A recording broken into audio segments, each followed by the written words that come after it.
મારું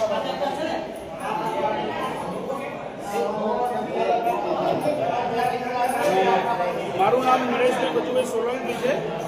વાલ્મીકી સમાજ ગુજરાત સંગઠન પ્રદેશ પ્રમુખ તરીકે છું. હાલ 2021 ભરતી પ્રક્રિયા થઈ હતી સાવરકુંડલા નગરપાલિકાની અંદર. એમાંથી જે પૈસા નગરપાલિકા દ્વારા ઉઘરાવવામાં આવ્યા હતા તેના અધિકારીઓએ તો 4 લાખ રૂપિયા ઉઘરાવવામાં આવ્યા હતા, જેથી કરીને આજ સુધી પૈસા પરત કરવામાં આવ્યા નથી કે તમને કાયમી નોકરી આપીશું.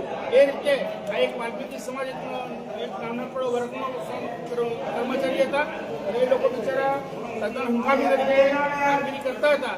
તો આજ દિન સુધી પૈસા જે પરત માંગવા જઈએ તો ગમે તેમ અભદ્ર વર્તન કરી રહ્યા છે. એક નકુલ વિકરાણી કરીને છે અને એક જમીન ગઢિયા કરીને છે. હવે પછી તમારી માંગણી શું છે સાહેબ? મારી માંગ છે તે આ મારા કર્મચારીઓના પૈસા જો પરત નહીં કરે આજની તારીખ સુધી તો હું આ મારા લોકપાસ પર બેસી જઈશ. આમરણ પર હા. અને આજે કેટલા લાખનું અંદાજે કૌભાંડ છે? અંદાજે 20 થી 25 લાખનું કૌભાંડ થયું છે. આ સાવરકુંડલા નગરપાલિકાએ કરવામાં આવ્યું છે.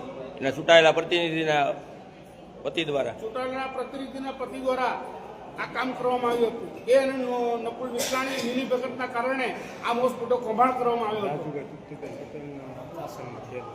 ક્યારે ભરતી થઈ? ભરતી ક્યારે થઈ? 2021 દ્વારા ભરતી કરવામાં આવી હતી. ત્યારે એ લોકોને આશ્વાસન આપેલું કે તમને ભરતી કરવામાં કાયમી નોકરી તમને આપવામાં આવશે.